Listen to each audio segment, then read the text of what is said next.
जय हिंद जय भारत। मैं सुभाष कुमार मिश्रा आप सभी का स्वागत करता हूं किस्ता एजुकेशन के ऑनलाइन प्लेटफॉर्म पे, जहां पे मैं बात कर रहा था ड्राई बल्ब टेम्परेचर और वेट बल्ब टेम्परेचर। एक टेम्परेचर और यहीं पे आता है that is called due point temperature. Due point temperature मैं इसके बात करता हूं ड्यू पॉइंट टेम्परेचर पे। चलिए इसके आगे की बात करता हूं। तो I hope you have watched the 2 videos regarding the psychometry. So let's start with the particular last topic of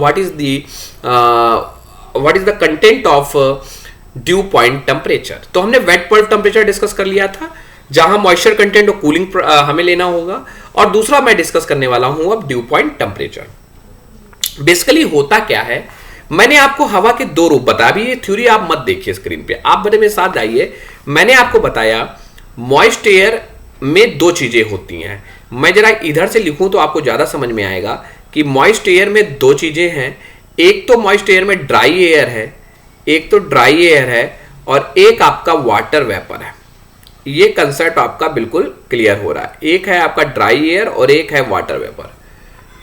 जो आपका ड्राई एयर है, जरा लॉजिक लगाइएगा, क्या होगा, ड्राई एयर में वाटर वेपर आ रहा है, तो जब मैक्सिमम वाटर वेपर आ जाएगा, इसके आगे नहीं हो पाएगा। जब maximum maximum water vapour content करेगा ड्राई एयर मॉइस्ट एयर में, तो ये कहलाएगी सैचुरेटेड एयर। क्या कहलाएगी? सैचुरेटेड एयर, जिसको हम डिफिनेशन के हिसाब से कहते हैं कि द पार्शियल प्रेशर। किसका पार्शियल शब्द है? मतलब 2 तरीके के, एक तो ड्राई एयर का प्रेशर और एक हो जाएगा वाटर वेपर का प्रेशर। तो डाल्टन थ्योरी के हिसाब से कहते हैं पार्शियल, अलग अलग सबका। तो partial pressure of water vapour is equal to the vapor of the dry air at a certain temperature and certain pressure. The air is known as saturation.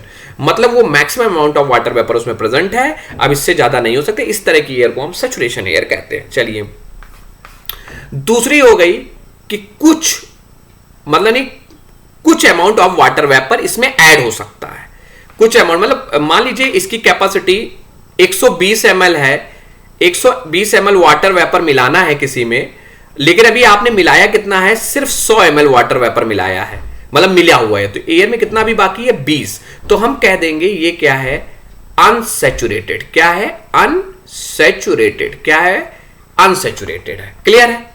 अब देखिएगा क्या हुआ। अब इसको एक और चीज, इतनी चीज आपको समझ में, मैंने कहा एक चीज और समझनी पड़ेगी आपको।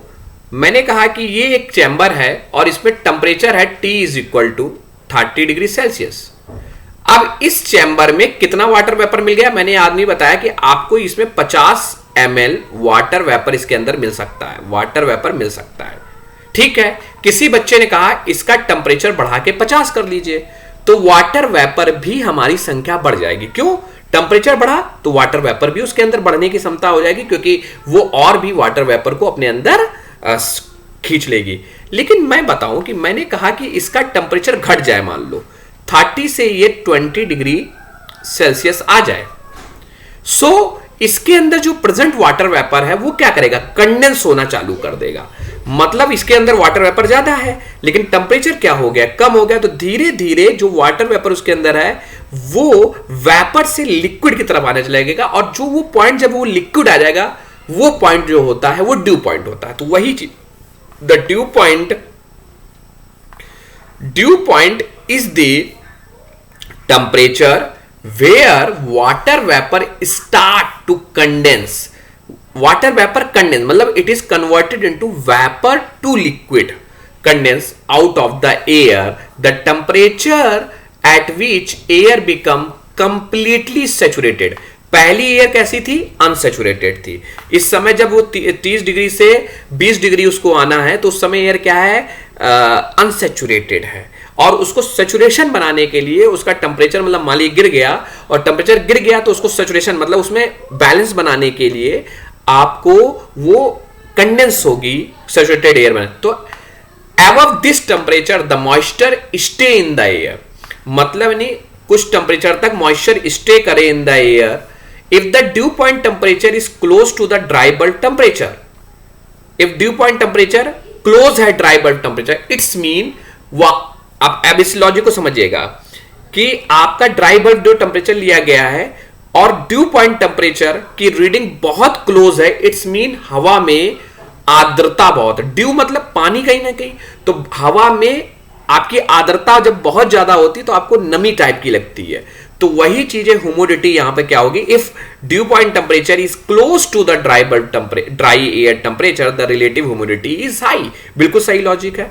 If dew point is well below the dry bulb temperature, अब लॉजिक समझिएगा, मतलब ड्यू पॉइंट क्या है, बिलो, नीचे है ड्राई, तो हवा में क्या है, ह्यूमिडिटी बहुत कम है, तो is the relative humidity is low. बिल्कुल सही, ह्यूमिडिटी बहुत कम होगी, नमी होगी नहीं, तो ड्यू बनेगी नहीं, तो वो टेम्परेचर बहुत कम होगा, और जब कम होगा तो ड्राई बल्ब टेम्परेचर ज्यादा होगा, स्वाभाविक बात है।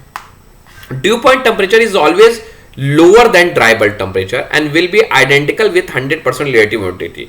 तो ये बिल्कुल सही है। सो ड्यू पॉइंट टेम्परेचर कुछ नहीं है, एक वो टेम्परेचर जहां वाटर वेपर कंडेंस होना स्टार्ट कर देता है अपने सैचुरेशन अवस्था के लिए, वो टेम्परेचर जो होता है ड्यू पॉइंट टेम्परेचर होता है। I hope you have watch all the videos and clear the concept, and I have finish all the third unit of fundamental of mechanical engineering.